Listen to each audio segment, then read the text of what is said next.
Hello, everyone, and welcome to the Learn From Us podcast.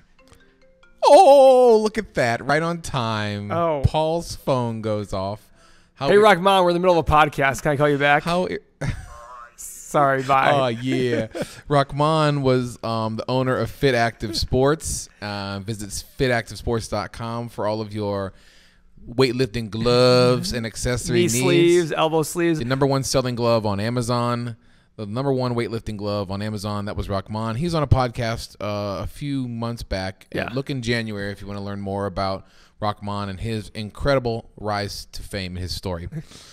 Every Thursday, episode 17. Every Thursday at 11:15, we have a standing meeting where we go over the business for the week and all that stuff. And I probably postpone 80% of them.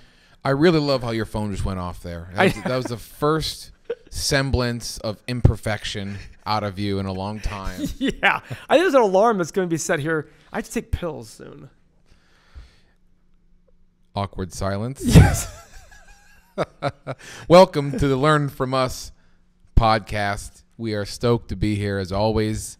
My name is Seth. Of course, this is Paul, the CEO, founder, bad dude, in charge of Crossroads Group in beautiful Akron/Brecksville, Ohio. Richfield.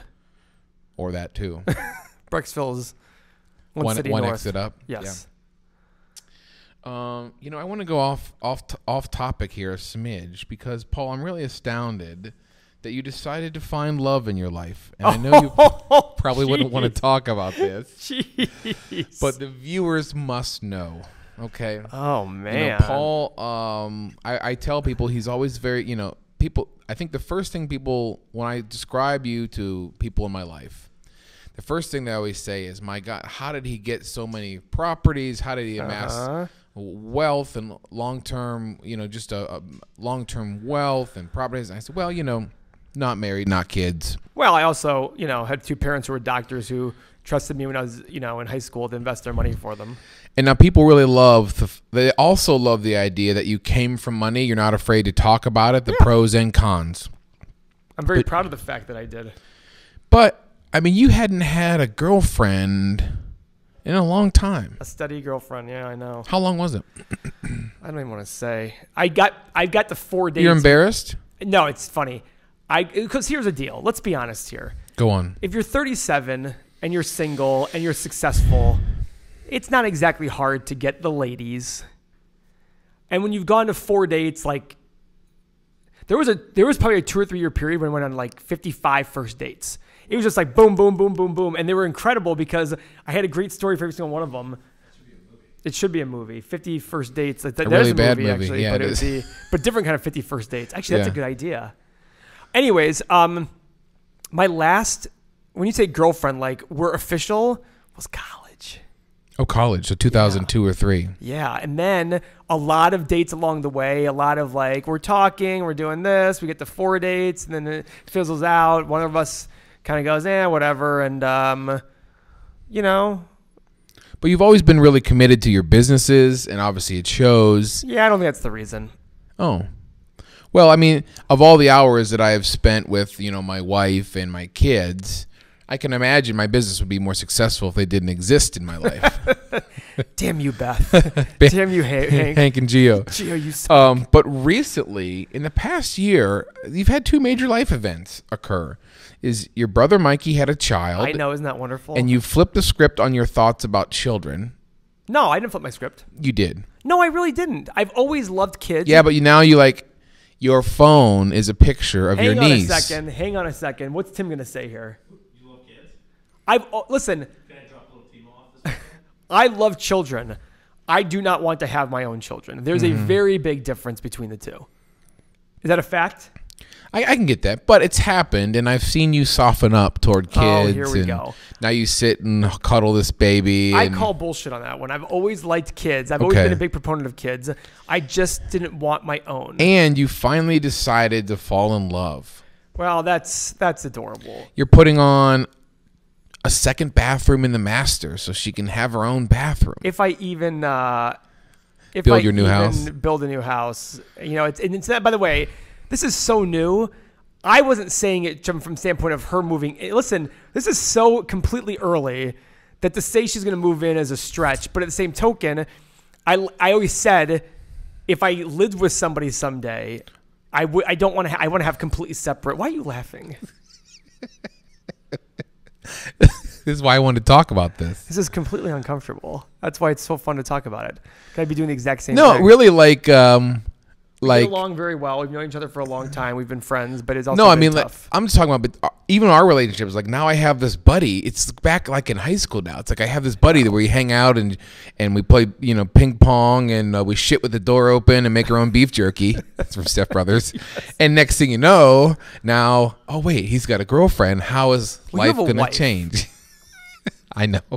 Well, luckily she likes you and Beth, so that makes it easier. Yeah, so I think last night you said something like, oh, so now who's going to be like our couples friends Yes. we're going to do couples things with? We're going to go to dinners now. This is new for us. Me, you, and Beth. And we're going to go bowling. Bowling. She likes bowling. Yeah. Anyway. She has bowling shoes. I wanted to show the softer side of Paul that... I have a very soft side. Yeah, this is a big step for you. I think yeah, it's a big step. It's... Because you talk about how... I mean, I know you yearn to talk to people, but you also need to be on your own a bit. Yeah, and she respects that. She respects the fact that sometimes if I need to be like, I need to go, then she's like, okay, sounds good.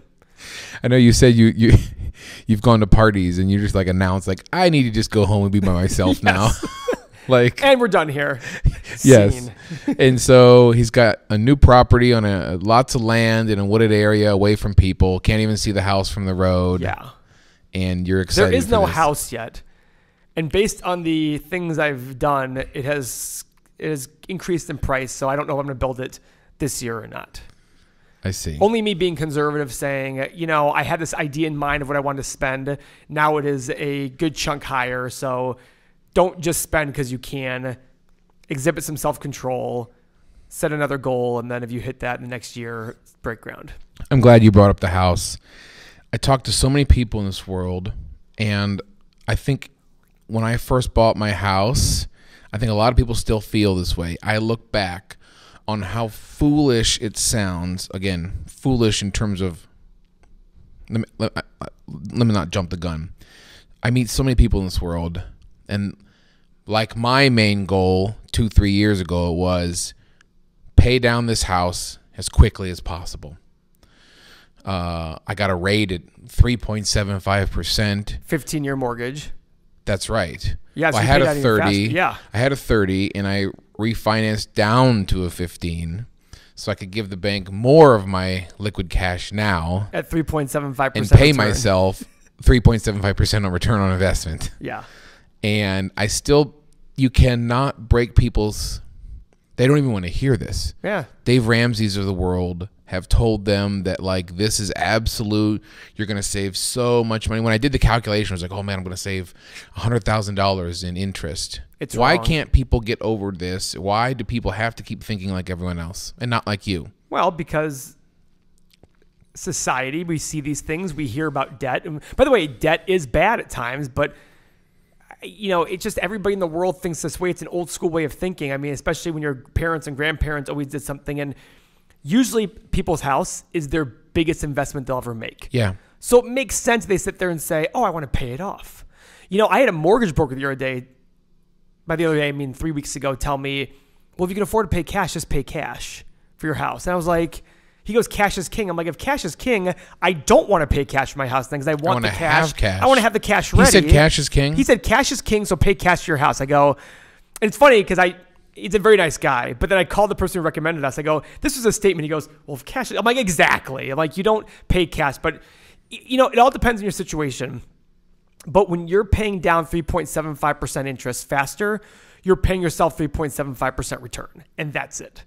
And over a 30-year period, you will definitely beat 3.75% return on your money by investing in other ways. So go do it. Yes, you're going to save yourself $100,000 in interest, but you've probably sacrificed $300,000 in other investment gains by doing that. People can't think that way. Correct.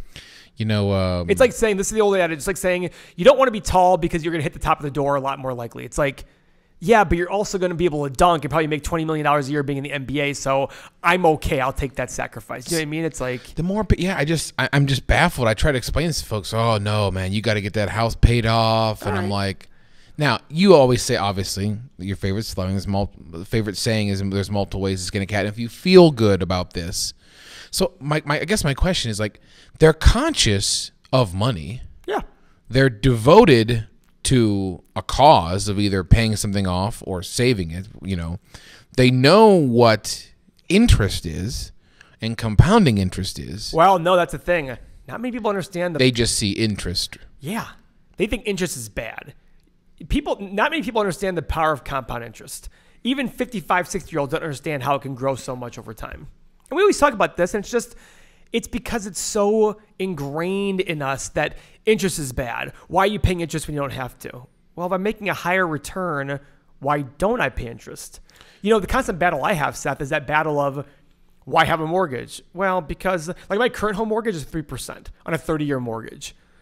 Boy, I actually don't even want to sell my house if I can rent it out and make, because for what my house is, and I look at the mortgage payment going, man, if I could just rent it out, why give rid of this 3%? I'm not going to be able to get this mortgage ever again. The new home loan that I have is 4.375. I'm looking at it going, damn, I'm going to sacrifice a 3% mortgage for this. It's such a good rate. I can beat that all day. I'll take the most mortgage you can give me. So give me 3 or 4 things that you can not do with that extra house payment you're going to make of $1,500 a year. You've heard that, right? You make one extra house payment a year. Oh. It's going to cut off 12 years of a 30-year. So the biggest thing is, what would that $1,500 extra a year be worth in that same 30-year period of time? And then how much interest are you going to save? That's what you look at. Oh, I'm going to save.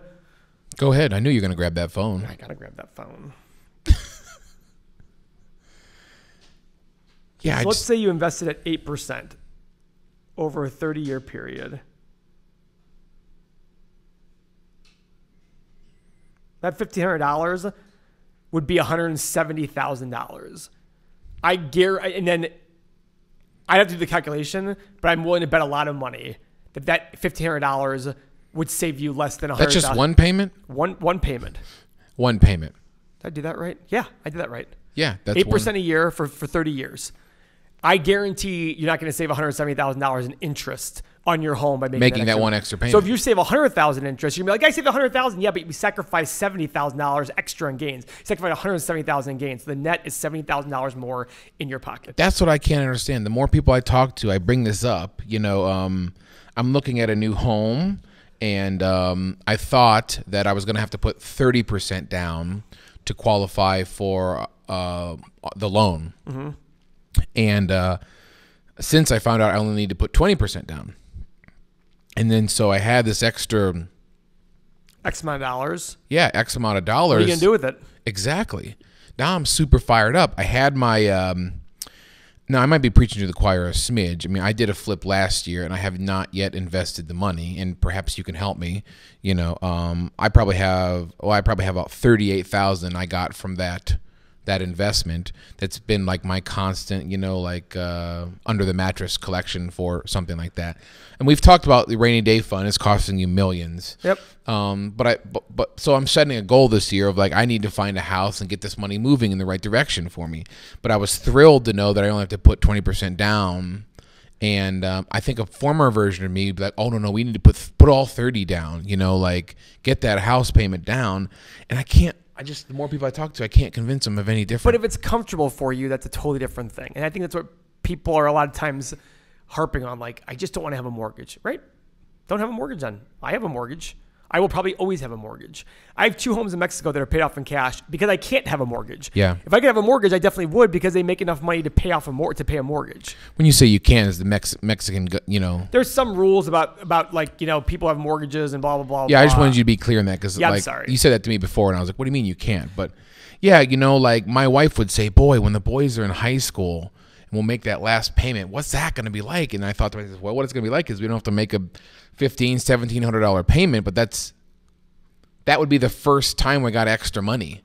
Like 15 years from now would be the first time we had liquid cash to finally do something, and it'd be so late. It'd be so late in the game. I mean, there's no such thing as too late. Yeah. The good news is, but I think you're doing the right thing. Like, you have cash sitting aside. You're going to go own a house that we've calculated the numbers saying if you just cut out some extra expenses here or there, you'll probably be able to afford the house on as is, even though it's a much bigger home, because you're going from a 15-year mortgage to a 30-year mortgage on a bigger house. Yeah. You're going to save some other money in other ways. If your businesses start to do even better, it's all about if you're leveraged to the tilt and you don't have extra rainy day fund, all these things, and you're worried and you had no savings for retirement, I'd be like, Seth, hang on, you might want to start saving for retirement. Yeah. But you have savings in retirement, a pretty good amount from what you've told me.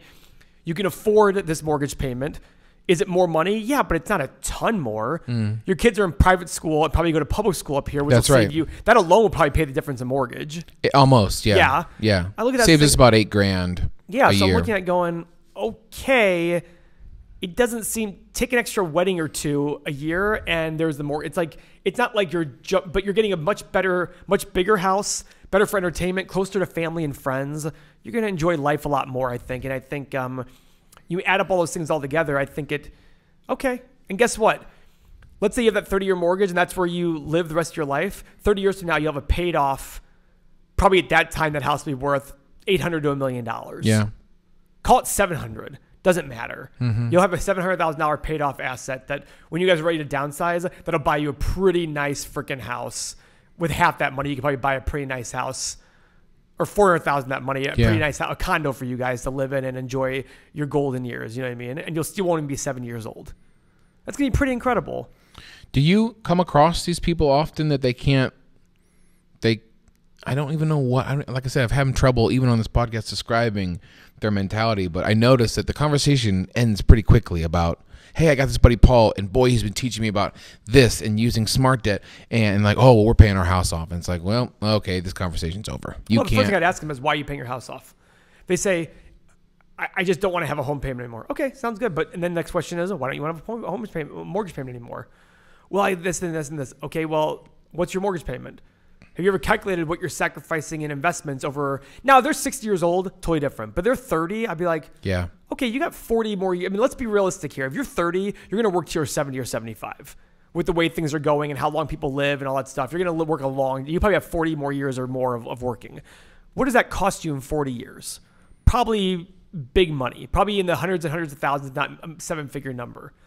Okay. Owning a home is a forced savings plan too.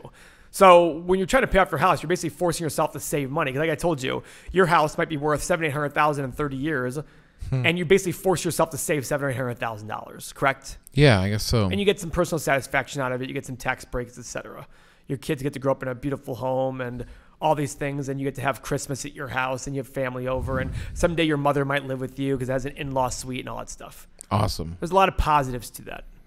From a financial perspective, though, it is not a good idea to pay your mortgage off very quickly. I had a buddy in college that everyone thought he was like into finances and doing, and I swear he was saying that he was using some sort of life insurance as like a savings policy. Yeah, like universal health policy. What is universal life policy? What is that? I couldn't even understand what he was talking about years ago. Basically, buy yourself an insurance policy. It's a much bigger payment than a term policy, but it gets invested into stocks and things like that and other things. And if you happen to die along the way, it has some big death benefits. Your family gets insurance policy. But if you don't die, it's basically a way of putting money away. And then someday you can start using it as like an investment account. And you stop making the payment in 30 years. But in 30 years, it's accrued a cash value of whatever the number is. And you can start living off that money. What do you think about these? Oh, I have one. Oh, really? Yeah, my brother and I have one. He was using it as his main form of savings. I do not do that. Listen, I have a 401k. I do the IRAs when I'm allowed to. I have the universal life insurance policy. I have real estate. I have businesses. I have stocks at some point. I've got a lot of different things going on. So it's just another way of, the other thing is it's untouchable by creditors too. So if something happens to you, just like a 401k and Roth IRA, if for some reason you have to declare bankruptcy someday, your universal life policy is also can't be touched by creditors. So you have all these things working together. It's literally like an insurance policy for your own savings too. There's very high fees involved though. That's the problem. Very high fees. Like your first 3 or 4 years basically goes to the insurance company as fees. Not really that much of it, but it's not really 3 or 4 years of it, but it's a big number. That's the thing about universal. But to me, I wouldn't make it as my only source of saving. I would use it as it's an extra what's it called? Quiver in the arrow in the satchel, whatever you want to call it. It's just one of those things you just always, did I use the term wrong? Like wung it? Satchel? I mean, it's just funny. I learned that from tennis because my first tennis coach ever would be like, we'd work on something. He's like, good, now you have another quiver in the arrow or whatever it was, arrow on the side. Like, it's another thing you can use in your game. Yeah. So same thing. It's another thing you can use in your retirement. It's like you put all these things together, and at the end of the day, all the returns, okay, I mean, listen, it's not... real estate does the best for me, but I don't have 100% of my money in real estate because I understand other ways to make money, and I might be wrong on some things. You know what I mean? Like we're just talking about, not to get too far into it, we just got an offer 30 minutes ago for a property of ours that we're accepting. Okay. It did very well. Now we're going to wait for that money, take that cash and wait for another good deal to come across and go invest it there. And we'll get enough money to go do a bigger deal, et cetera, et cetera. It's all about building, but I like having diversified cash flow. And, owning a home outright in cash is a way of saving your cash flow eventually, but I'd rather use that cash flow now to build my diversified cash flow along the way, as long as you're smart about that along the way. You can't just go be frivolous and go invest in a bunch of Amazon and Tesla, and then expect that everything's going to work itself out. No, it's got to be smart all along the way. Perhaps some of the fears that normal people like myself and some of my buddies who aren't into real estate or investing, pretty much anything, they don't know what they could possibly do, even with a $1,500 extra bonus, or what are some things? Is that your phone going off again? Wow, we're 2 for 2 in the podcast. This is my reminder of Paul interrupting. I'll tell you what kind of guy this guy is to work with. Go back to podcast 1. It was the intro splash of the biggest thing we've tried to do together. The first words out of this guy's mouth were, and we're 7 minutes late. There's nothing way to kick off. Do you not remember that? This is how Elon starts his Model X, Model Y unveils. He tells everyone that we're late.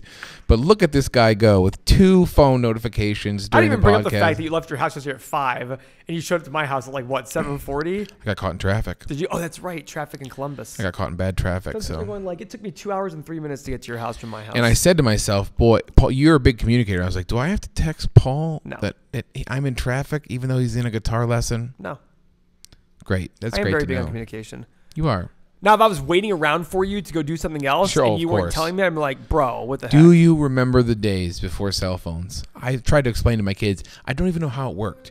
You would all say, I guess maybe at school, like, we're going bowling tonight. See you there at 7. And then if you didn't show... You were like dead. It wasn't even like a... Right? Yeah, I don't know. And then you come home and be like, did anybody call? I remember one time, speaking of dating... A girl from our class, I will not mention who it was, had asked me out after we graduated. Oh. And I really, really, really wanted to hook up with her, to be honest with you. Mm-hmm. And so she told me the Christmas break, our first year, she was going to call me. Never heard from her. Literally, she goes back to school. I don't hear a single thing. And then my dad goes, oh, by the way, blah, blah, blah, called twice. Oh, my God. Twice. 2 times. 2 times. Dad is the blocker. Dad was the blocker. 2 times she called, not once. And then when I tried to explain this to her, do you think she believed it? I see. So you're the no call. So I'm the no call back. I look like the jerk. Oh, by the way, blah, blah, blah, called twice. Dad? In the late 1900s, I try to explain to my kids, we had to print out directions.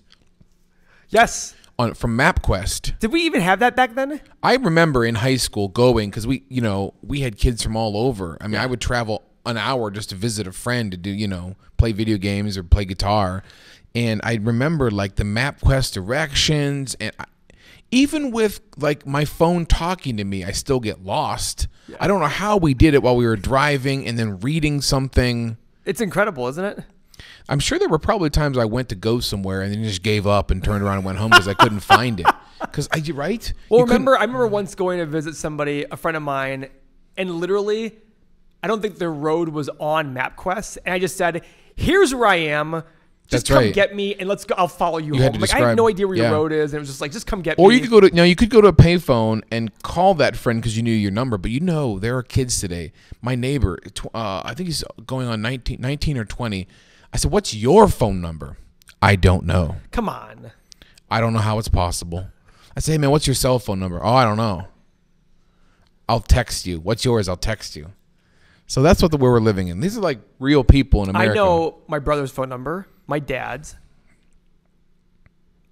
What's Not my mom or phone sister. number? What's What? my phone Oh, number? please. I have no idea. And Andrew's and Lisa's. Wow. That's it. Those are the 4 phone numbers I know. I don't know yours either. Oh, and no, my dad's fiance's phone number. Good for you. 5 people. It's good. Remember we were kids? It was like, do, do, do, do, Oh, do, everybody. do, do. I can still remember all the old phone numbers of friends from back in the day, 7th grade friends. Oh, wow. That's pretty good. Remember some you phone can't numbers. remember. You can remember that, but you can't remember who's in our class. Well, no. Listen, I'm scared. You know, my What are you scared about? my grandma on my dad's side has Alzheimer's. Mm-hmm. My aunt spent her life devoted. My dad's sister spent her life devoted to the research of Alzheimer's, and she got it very badly in early 60s. Ooh. My dad showed, I would think, signs of it by the time he was 57. Yeah. And so... Play chess. Yeah. I've Read. heard Read and play chess. cinnamon. Cinnamon. I guess cinnamon has shown studies to like reduce stages of Alzheimer's, but chess, yeah, I got to do things to get the brain going. I think guitar and bass would probably help you out a lot. There's probably a lot of concentration needed for that. But someone who's devoted, like my aunt, someone know. who's devoted to find out why, got it so terribly. God works in mysterious ways. He looked over. Well, okay, so Bring it all full circle. What were you talking about? Well, we're talking about homes, and that's like I said, I just enter these conversations, and like I said, the conversations end pretty quickly when they can't understand that, like you say, the S&P return over the last 90 years has been 8-9%, and your house is 3.5 to 4%. It's Now it is. I mean, remember, your parents probably. When did your parents buy their house? 86. Oh wow! I bet you their interest rate was 18 or 19. Is it that not high? that, maybe not that high at that time. Early 80s might have been. And a lot of people were doing things on land contract back then, where somebody would charge you 9 or 10% as a deal, but it was probably 12 or 13% if they went to a bank, whatever Yeah. it was. It was huge. Now, some of these politicians coming up are talking about how taxing the rich Oh, here we go. helps the economy. Sure. They said that they look back to when it was really high and how the economy was booming. Okay. Like how you were saying the highest tax bracket at one point was 91%. Well, again, they're right in the sense of, well, look at how high taxes were back then. But you also have to look at what the equivalent of the highest tax bracket would have been. Like the highest tax bracket back in the day at 91% was still on like income of like $2 million or more today. The highest bracket now is like what, 400,000? You can't possibly tell me with a straight face that the wealthy created their wealth by having higher taxes and a disincentive to invest. If my taxes were a flat 25% versus a flat 70% at the highest bracket, are you going to honestly tell me I had the same motivation to go make money when I'm going to keep 75% versus keeping 30%? Can you honestly tell me that? And by the way, I don't interrupt you. Where is my incentive to cheat on my taxes higher? At a high tax bracket or a low tax bracket? I think like middle class to lower middle class people think that they might not think that wealthier folks, perhaps like yourself, do what you do with the money. Reinvest, make 15 What do they do business. They think they just keep all the money. Okay, and by the way, then they also criticize their kids for inheriting the money. And what do they say about those kids? All they're going to do is spend it. Okay, good. These brats are all going to buy Ferraris and yachts. That provides jobs. That buys raw materials. That provides, there's a whole trickle down all the way. Why is that a bad thing? You want to give it to the government instead? How well is the government done with that money? That's interesting. Give it to some spoiled brat kid. I don't care. He's gonna go buy shit he doesn't need. You're and guess right. what? That gives a job to somebody who Golf, does need it. restaurants, cars. Yeah, great. More power to him. Who cares? Yeah, it's interesting. It's the whole thing about, I just don't want that person to have more than me. Because they make more than me, I gotta, I'll take it back. Yeah. I hate it too, Tim. Yeah. By the way, that's the funny part. Socialism, as Tim said the other day, is greedier than capitalism. Socialism is the ultimate in greed because you're telling people, you don't deserve what you're able to do. I deserve a big part of it. What's more greedy than saying, I deserve what I haven't earned yet? That's the greediest thing in the world. Yeah. If you have some trust fund, baby, why do you care if they piss away all the money? That's what you want. Yeah. But instead, I want to have the company where they're pissing the money away too. Exactly. Yeah. Instead, you have the people like Warren Buffett and Bill Gates who feel guilty, and they're like, "Oh, my kids don't need." No, I know your kids don't need that money. That's not the point. The point is you earn that money. If you want to give it to your kids, that is your right to do Yeah, that. that's true. That's the way I look at it. So, can I bring up a topic? We're going to switch to this. Well, I didn't really plan on switching. It was just interesting. I'd like to bring this up though, because I wrote another article about this last week. Go. The Cato Institute years ago came up with a tax plan that was very pro lower income and very pro higher income at the same time. Here's what it did. It calculated a way to give every working person above the age of 18, call it every working person in the country, $10,000 a year, collect the same amount of tax revenue, and have a flat tax of 28%. So, hypothetically, let's call it 30% tax bracket. Let's say you make $50,000 a year. If you paid 30% in taxes, what would that be? $15,000. Yeah, of course. Sorry. But you also got a $10,000 check back. So what did you end up paying in taxes? $5,000 on $50,000. You paid 10%. Let's say you make $10 million a year. You pay 30%. What is that? $3 million. You get $10,000 back. You pay 2.99 in taxes. It's a lot. But it's still lower than what it is today. I see. So the person who makes very little is getting a huge check back and pretty much getting rid of all their tax liability. The person who makes a ton is having a flat tax and going, I know my taxes now. I have the same incentive. And guess what? The revenue would be the exact same.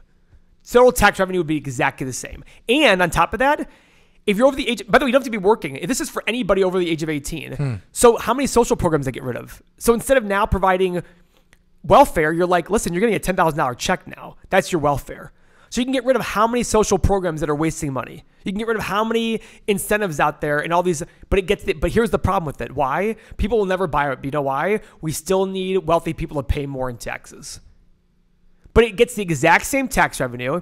It gives major tax breaks. You basically don't pay anything you basically don't pay any taxes until you make above $35,000 a year. So right now, what's the lowest tax bracket? It's like $20,000 a year. You don't pay any tax. It's maybe even lower than that. But the whole point is it's actually a higher level now of not paying any taxes because you get that big check. Who came up with this? The Cato Institute. It's a libertarian think tank. And their comment was, listen, this is the way it works out. If we just make this flat tax of 30%, everybody pays 30%. They actually like more of a national sales tax where it says, oh, you rich people, you're going to go buy more stuff. We're going to charge you a sales tax at 18, but then everybody gets a credit still. So if you're poor, you pay a sales tax of 20%. You're rich, you pay 20%, but you get the $10,000 check. And there's different ways to manipulate it. Maybe it's everybody over the age 18 gets $10,000, or maybe everybody in the country gets $5,000 no matter your age. I don't like that, though, because I don't want to give people an incentive to have more kids financially. Yeah. It gets the exact same tax revenue. You're going to save on social programs, and now poor people have to pay very little in tax, if anything. They probably if you make $20,000 a year, you pay 30% in taxes. That's $6,000 bucks, but you got a $10,000 check. Yeah. So you essentially made $24,000 a year by making $20,000. Amazing. Along with the trickle down effect of the taxes and money and more, I think people are very alarmed by the what is it? The gap. The top 5 wealthiest people own 99% of the money, or something ridiculous. Top 5% or something like that. Yeah, no, like the top 5. Literally, the top 5 people have 50% of all the money. Something ridiculous like that. Am I wrong? I don't. Listen, that sounds. Maybe it's true. I don't think that's true. It's the pay gap. The top 400 people. No, I'm sorry. The top 1% own 50% of the money. That makes sense. Okay. Or make 50% of the money. But you know what else they pay? Like 90% of the tax or something ridiculous like that. So when people say fair share, I'm like, okay, but you're also taxing the heck out of them. They also pay the biggest chunk of taxes. The bottom 50% of wage earners don't even pay taxes. The bottom half don't even pay taxes. Yeah. So what was your comment?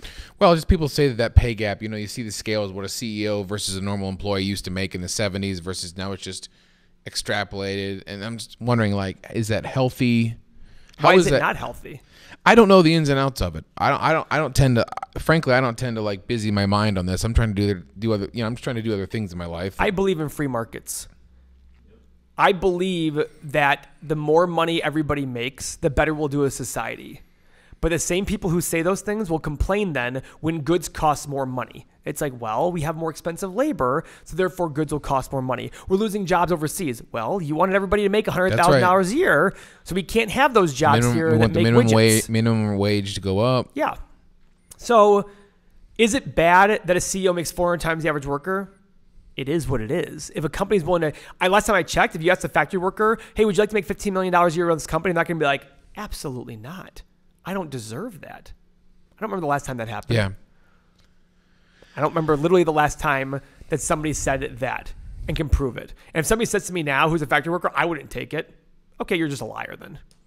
And if you wouldn't take it, that's probably more the reason why you probably would never be the CEO anyhow, because it takes a business mentality to go, look what I've done. To sit there and equate that they have the same lives is a very, I mean, that's just a victim mentality of saying the average CEO makes 400 times what, the Disney lady said, Jesus Christ himself doesn't deserve that. Last time I checked, she still has all her Disney stock. Boy, it's pretty easy to sit there and say that. Well, you're welcome to give it away whenever you'd like. Yeah. You're welcome to disavow the money. She says she's not allowed to. Yeah, you are. You're more than welcome to. By law, you can give away any money you have. Well, it's set up in a trust for me. Okay, then disavow yourself from the trust. You can remove yourself from the trust as a beneficiary. I don't want to hear it. It's easy to say that. Like Warren Buffett, when he says, I'm not taxed enough. Hey, Warren, no offense, but you also are worth $85 billion right now. And whether your taxes are 90% or 9% doesn't matter. It's not about you. But people don't realize is higher taxes mean less opportunity for people who make less money. Because you better believe everybody's going to have higher taxes. Yes, the highest bracket might get more, but there'll be higher taxes along the way for everybody. And you better believe that higher taxes affect my decisions 100%. Mm-hmm. Why would I go work? Let's say 91% was the highest bracket. You think I'm going to go spend my time going, Seth, you're talking about last night about how you have kids. You think I'm going to go spend my time going to start another business so I can get 9% of every dollar that I make? No way. Yeah. Zero chance I would do that. Hell, Yeah. at 40%, I'm like, okay.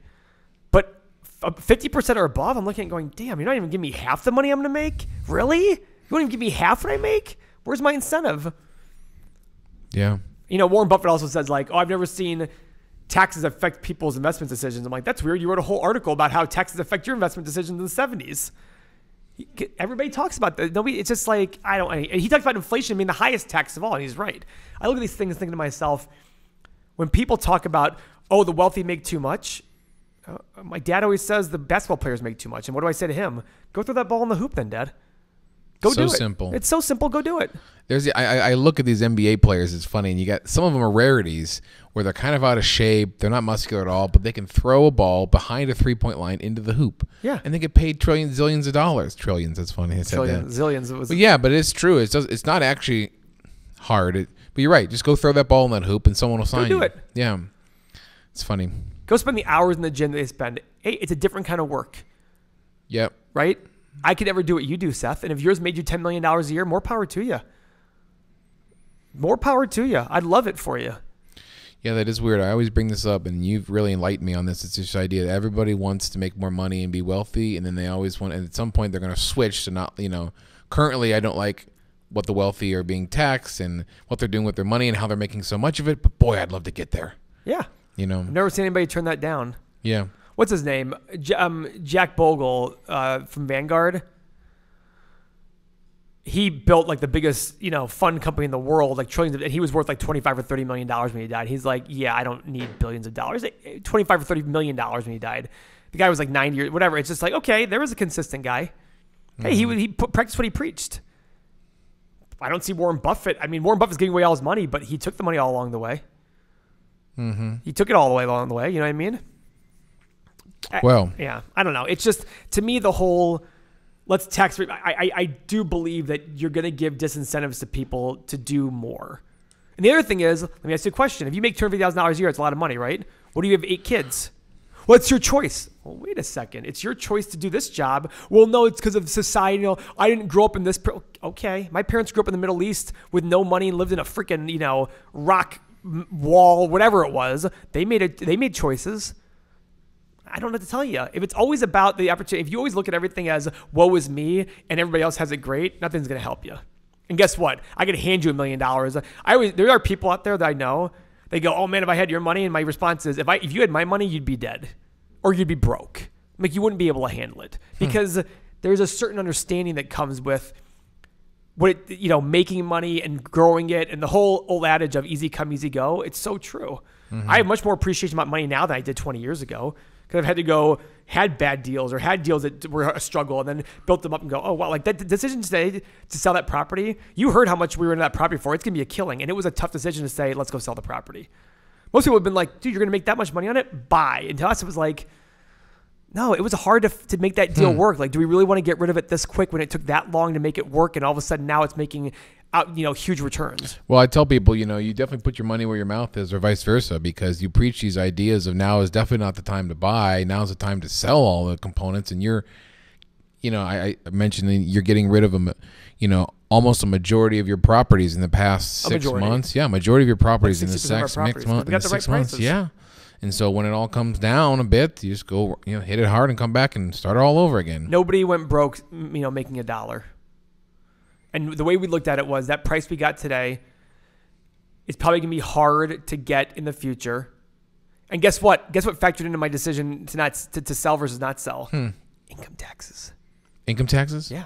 I was like, man, I'm going to owe this big tax nut. Like, do I really want to do that?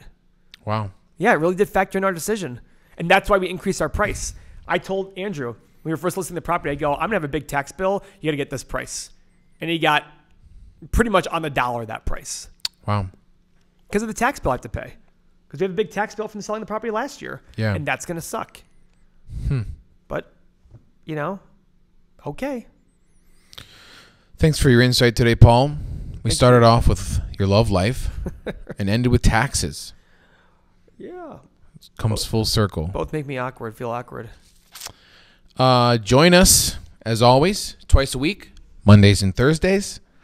We publish our podcast, learnfromus.com. Follow us on YouTube and all of the audio outlets. And yes, thanks as always. I thank you guys every time for the amazing comments we get, the texts, the Facebook messages. It makes us feel good. We're going to be doing these podcasts forever. And yeah, I love Paul's infectious spirit, especially when he's texting during the podcast. It must be important. I'm sexting. Thanks, everyone. Talk to you soon. Love you.